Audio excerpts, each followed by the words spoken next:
As soon as Sunong arrives on the island, accompanied by his impressive army of shadows, he immediately orders Iron to attack, and without hesitation, Iron begins using his provocation ability. The ants, with murderous intent, rush toward him, but they are stopped before attacking. Sunong tells Iron that he did a good job, and without further ado, he draws his daggers to face the ants. These are the Demon King's daggers, which he obtained from Beru. Sunong then attacks with overwhelming speed, cutting down all the ants in his path. On the other side, Tosk is protecting the other hunters, and when Madong sees this, he wonders what just happened and who is fighting at that moment. Baijun responds that it's no longer necessary to worry, and as Sunong crushes several ants with his impressive abilities, he adds that everything will be fine. At that moment, a stronger ant tries to attack Sunong, but its head is crushed by a hand that grabs it tightly, and then it is effortlessly smashed to the ground. The cameraman can only wonder what the hell is happening and if those ants have just been revived. We then see another epic panel of the ants of Jeju Island turned into Sunong's shadows. Meanwhile, the cameraman's boss asks if he is still there and orders him to start the transmission immediately, as the whole country is watching.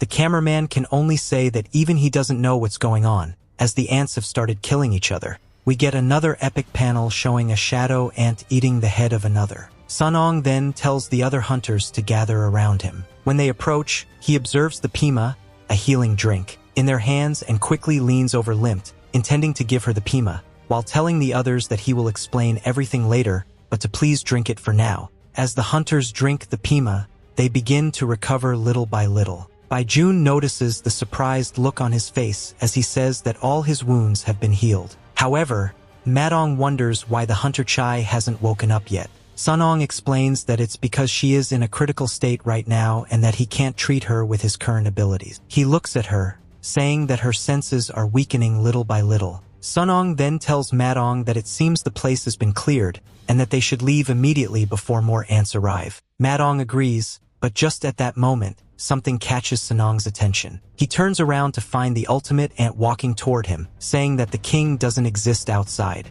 The ant stands before the hunters and says that Gato Riwi was not the king, and with great anger, it asks threateningly if anyone there could be a king. Upon seeing the ant, Sunong only thinks that if it returned, that means it also managed to eliminate Gato Riwi. Sunong tells Madong to take care of Hunter Chai, and without further ado, he begins walking toward the ant, saying that he should have known. When the Shadow's Lord was disconnected from Gato, it was probably because he was eliminated. The ant starts walking towards Sunong, asking if he is the king of humans. Sunong is simply surprised that this worm is talking. They stand facing each other, emitting their powerful auras, seemingly competing to see whose is stronger. But before we can see what happens, we see what happened 5 minutes earlier. All over Korea, several hunters are learning through the broadcast that the situation inside the ant nest is becoming complicated. We see Perrin wondering how they can end the broadcast like this, and his vice master asks what is happening. News outlets announce that they will broadcast what has just been confirmed. Other hunters find out about Min Bon's death with surprise on their faces. But just then,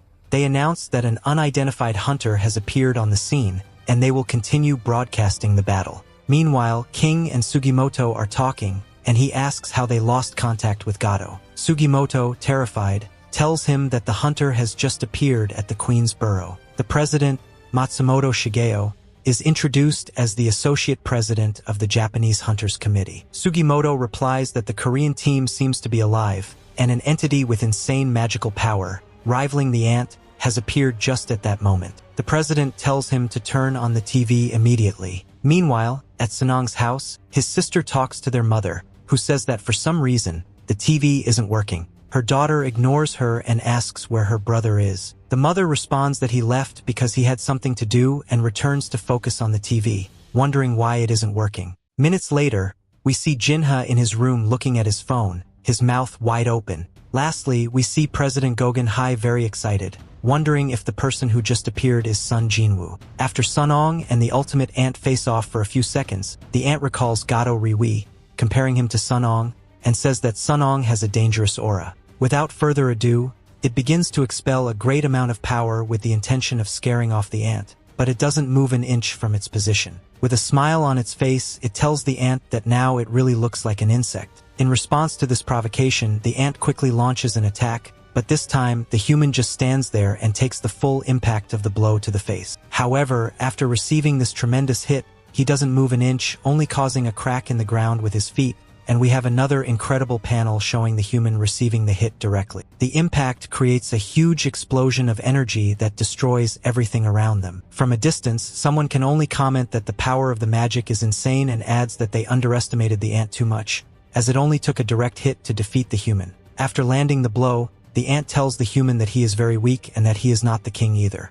But just at that moment, the surprise is evident in the human's eyes, and those watching in the distance are left in shock. The human received the blow head-on, but the damage was minimal, and he didn't move an inch from his position. The human spits some blood, his gaze filled with anger, and then it's announced that his dominant touch ability has been activated. The ant looks carefully at the human's hand as it begins to glow. However, before it can react, its head is crushed with incredible force. The human is pulling the ant with his fist, and after a few seconds, the ant falls to the ground, kneeling before the human. Embarrassed by this humiliation, the ant immediately stands up, but by the time it does, the human is already rushing toward it, preparing a powerful punch.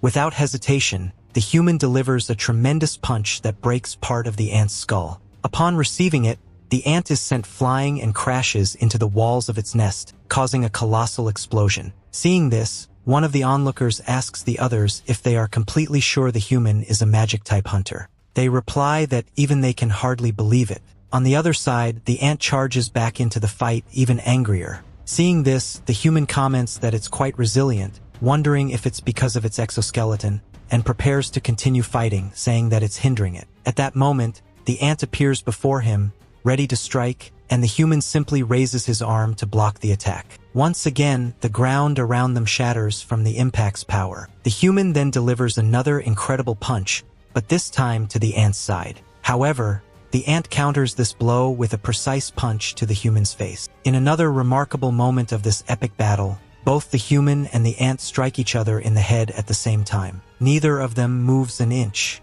At this point, someone nearby comments that the pressure in the area is overwhelming, and even someone of his rank can't withstand it. He says that the sheer force of their magic is starting to make him lose consciousness. Meanwhile, the ant's armor begins to crack, and it wonders if it's losing a battle of strength. In another panel, the ant is shown seriously affected, questioning what's happening and the identity of the human. At the same time, the human is preparing to deliver another of his impressive blows. Once again, both the human and the ant face each other, determination reflected in their eyes. Without further ado, both launch another blow that meets halfway, and this time, both are sent flying back a few meters after clashing with all their strength. The ant wonders if the human broke its armor with that strike, declaring that it's impossible for such a simple human to have done that. But before it can think any further, the human appears before it in the blink of an eye and delivers another powerful punch to the damaged area of the ant's armor. After receiving the blow,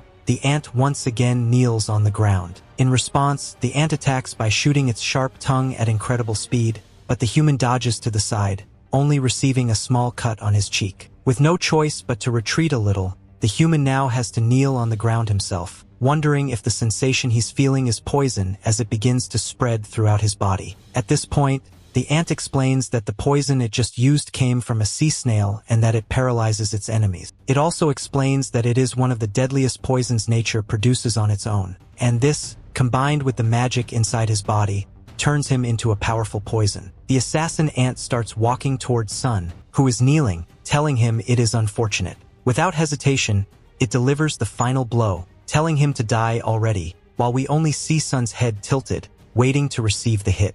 But just at the last moment, Sun stops the attack and quickly stands up to land a clean, direct punch to the face. Once again, the ant is sent flying and crashes violently into a wall. While the ant tries to recover from the dizziness, the system informs Sun that the poison has been neutralized. Sun thinks it's probably because his perception stats have been improved, allowing him to sense the ant's feelings. He realizes the ant is now nervous, but so is he. We get a panel of the hunter, Chae, suggesting that she is worried about him. Sun says he needs to finish this as quickly as possible. Without further ado, he speeds toward the ant and, in an instant, is in front of it, preparing an impressive kick. However, after landing the blow, he realizes the ant is no longer there. From a distance, Choi and Beck also wonder where it went. We then see the ant flying over Sun, staring at him. After thinking for a moment, the ant concludes that the poison doesn't work and that a strength contest would be a waste of time. If its strength lies in its physical power,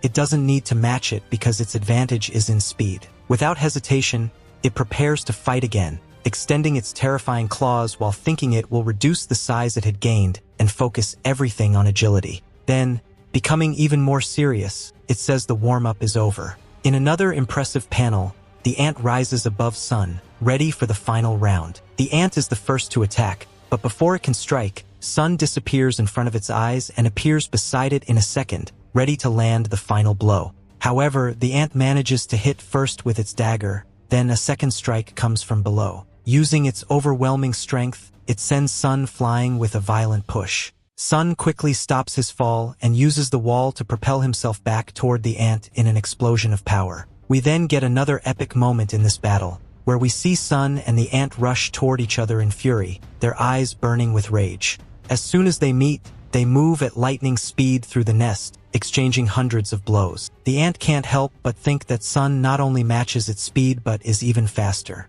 As they continue moving at full speed, the ant wonders how this is possible. On his side, Sun thinks the ant may equal or even surpass the Demon King's level, but either way, he now has a better weapon and has become stronger. He adds that, without a doubt, its exoskeleton has broken significantly and that it's better to finish this once and for all. Without more hesitation, Sun performs several cuts with impressive speed, trying to break through the ant's defenses. As soon as he finds the perfect moment, he launches his attack while activating his critical attack ability. He delivers a series of powerful blows directly to the ant. At that moment, the system informs Sun that his critical attack skill has been enhanced into its final form, the critical attack chain. But just then, the ant starts running away, and Sun can't think about it anymore. However, he just turns around and asks, "Where do you think you're going?" In the blink of an eye, he appears at its side, using his critical attack chain ability to slash the ant from all directions. Seeing how this new ability works, Sun thinks it's not bad and proceeds to use it repeatedly,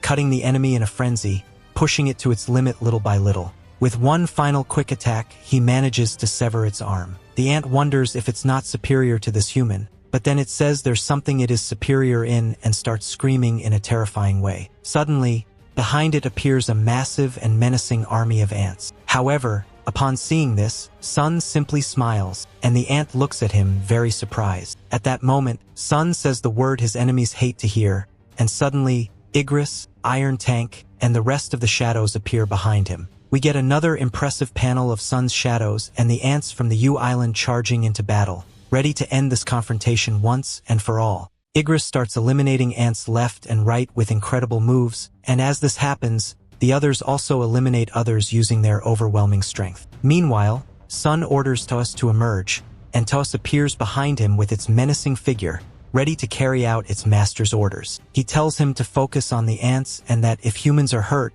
he will never summon him again. Sun just turns to look at him, full of determination, and without further ado, he uses his divine giant ability. This time, he chooses the red dragon fire option and shoots an impressive fireball straight from his mouth. The attack is so powerful that it even leaves the ant nest and disappears into the horizon. In response, Lim takes wonders if he summoned a warrior, and Madong can only think to himself that this is not a simple summon warrior, but more like the Demon King arriving on Earth. As he watches all his ants burn, the enemy of Zong wonders how this is possible, thinking he is a monarch and that things should remain this way. But just then, Sun appears in the flames with a fiery look in his eyes. Upon seeing him, the ant's instinct to flee from danger is activated. In another intense moment, we see the ultimate ant on its knees while Sun walks toward it with his back turned. Upon seeing Sun approaching, the ant only thinks about surviving, so it doesn't hesitate any longer and turns around while healing itself, thinking it must flee.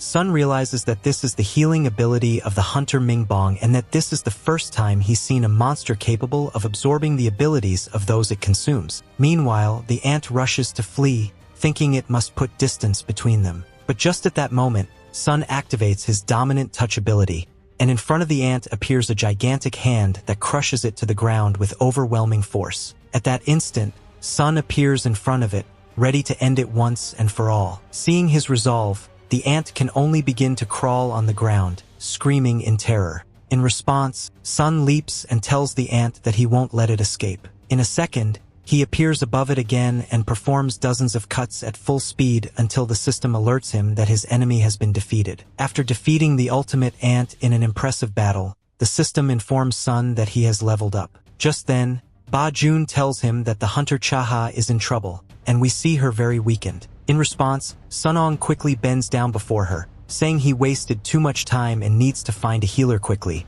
as he can't use Shadow Exchange yet because there is still some cooldown left. He hasn't even tested whether he can move with another person, and even if he goes with Kaisel, the hunter might die before they arrive. At that moment, he has an idea and asks the cameraman if he could turn off the camera for a while. The cameraman asks what he means, and Sun, becoming more serious, tells him to do it now or he will destroy the camera. The case is that Sun orders his shadows to find the body of the hunter Ming Bong, and one of Tusk's guards takes it. Upon seeing the body, Sun says that its head was eaten and wonders if his idea will work. At that moment, the system informs him that it is possible to summon a shadow with this body. Filled with determination, Sun tells Ming Bong to rise, and without further ado, the shadows begin to swirl around the fallen hunter. But after a few seconds, the system informs him that the summoning has failed. Without hesitation, Sun tries again, but once more it fails. Sun thinks that with his current summoning level, this should be something simple and that Ming Bong must have a strong will to not be summoned. It's almost as if he's telling him that summoning a person's shadow is an evil act. At that point,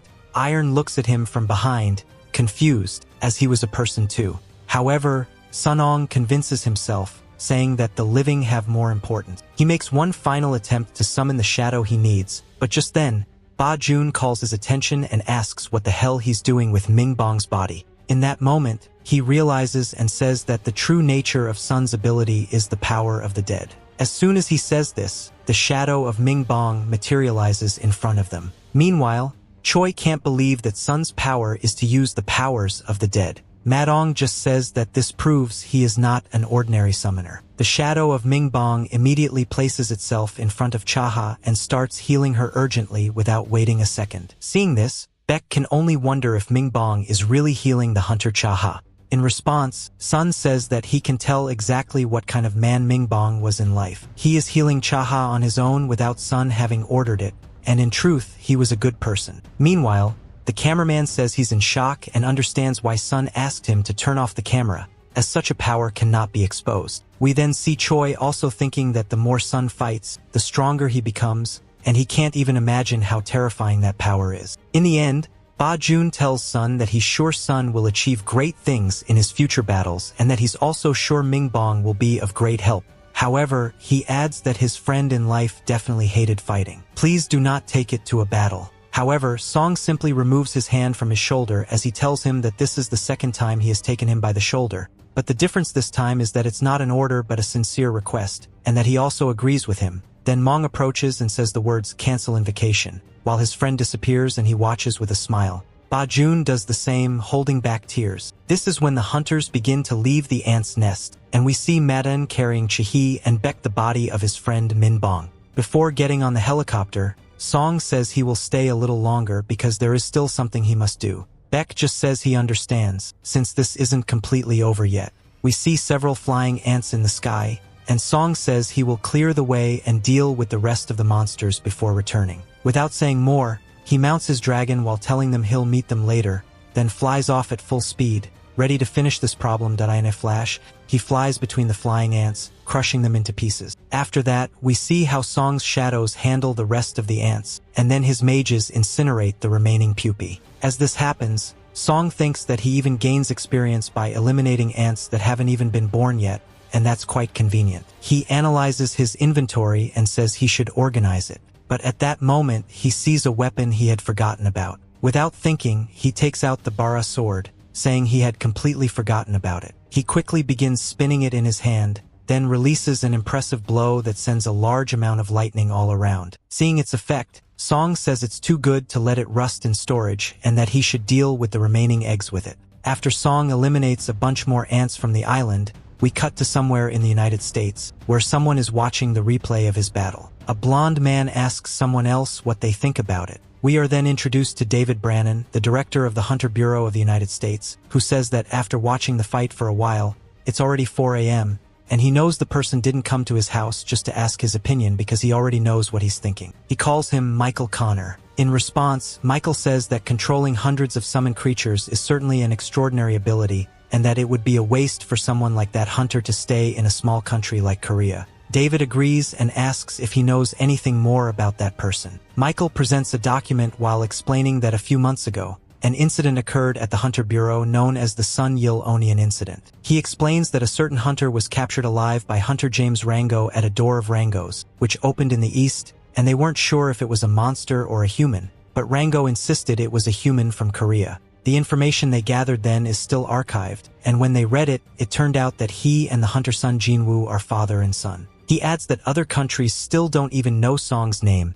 and this is a great opportunity for them. David responds that this is different from the incident with Dongsu and that Korea has been an ally of the United States for many years, and taking another hunter from Rango's group could affect their alliance. However, Michael asks if David doesn't think it's worth the risk. David then asks if Michael believes it can be done, to which Michael replies that they can only try. Back with Song, we see he has reached level 100. Without hesitation, he approaches the ant's corpse and says that the aura of this one is even more chaotic. Without saying more, he gives the order to rise. As soon as he does, everything around him turns black, and our protagonist can do nothing but wonder what this darkness is as he looks around, confused. After a few seconds, everything returns to normal. However, a shadow slowly rises behind Song, and immediately the system announces that the extraction of the shadow was successful. The eyes of the ant open, but now under Song's control. He simply turns to look at his new shadow, satisfied,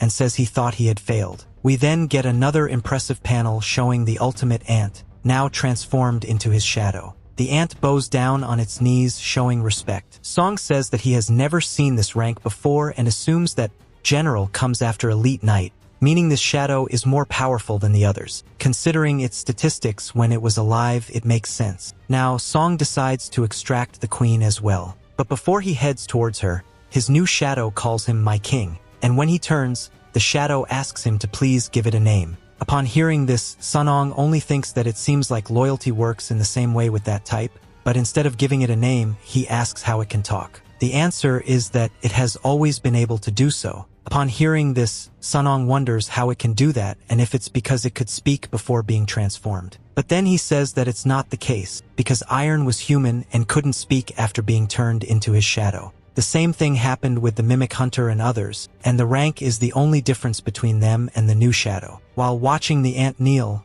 Sun thinks that maybe the others can also speak if they level up. However, instead of giving it a name, Sun tells it that he was the one who finished it off and asks if it still wants to be obedient and follow him. It responds that it is not dead because it was reborn by the powers of its master and that, for this reason, happiness overflows within it, and it will always follow him. Once again, it calls him my lord while bowing even deeper, then asks again for a name. Upon hearing this, Sun starts thinking about what to name it and decides it should be a name that distinguishes it from other ants. Without further hesitation, he names his new ant Beru. Upon hearing its new name, Beru thanks him with its head bowed. Later, after extracting the shadow of Beru, the final ant, Sun says he will do the same with the queen. Without hesitation, he orders the colossal monster to rise, and it immediately appears before him, ready to obey. However, as soon as it appears, something strange begins happening with the rest of Sun's shadow ants, and he immediately realizes the connection with them has weakened.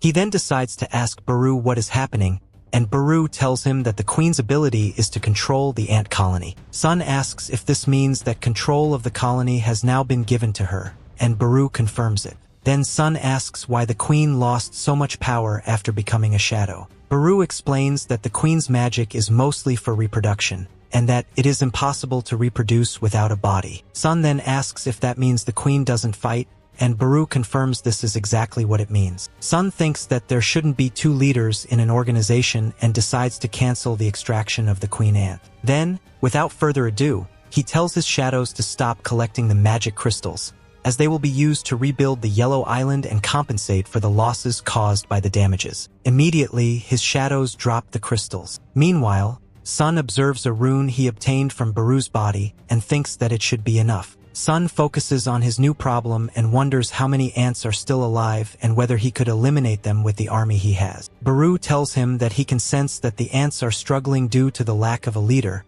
which is causing them to be disorganized and scatter. Sun then asks if Beru knows the total number of ants, and Beru replies that before the raid, there were 8,700 ants, and the total number of survivors is 4,000. Upon hearing this, Sun thinks that they had eliminated most of the ants and didn't expect so many to still be alive. He then asks Beru if he thinks he can eliminate all of them, and Beru simply strikes a defiant pose, saying that he will do it and waiting for the order. Meanwhile, aboard the Knights Guild ship, Parjong says that the ants are heading toward them, and immediately all the ship's weapons and the hunters on board start firing. In an instant, the ants in the sky begin to take hits and explode, causing a large explosion in the air. On the other hand, a hunter informs her teammates that the ants are fighting the Knights Guild, but at that moment, another group of ants appears, flying directly toward them. Another hunter says that now their guild will have to join the battle as well, and one of their teammates orders them to massacre every single one of them. Meanwhile, the recently turned hunter screams in terror,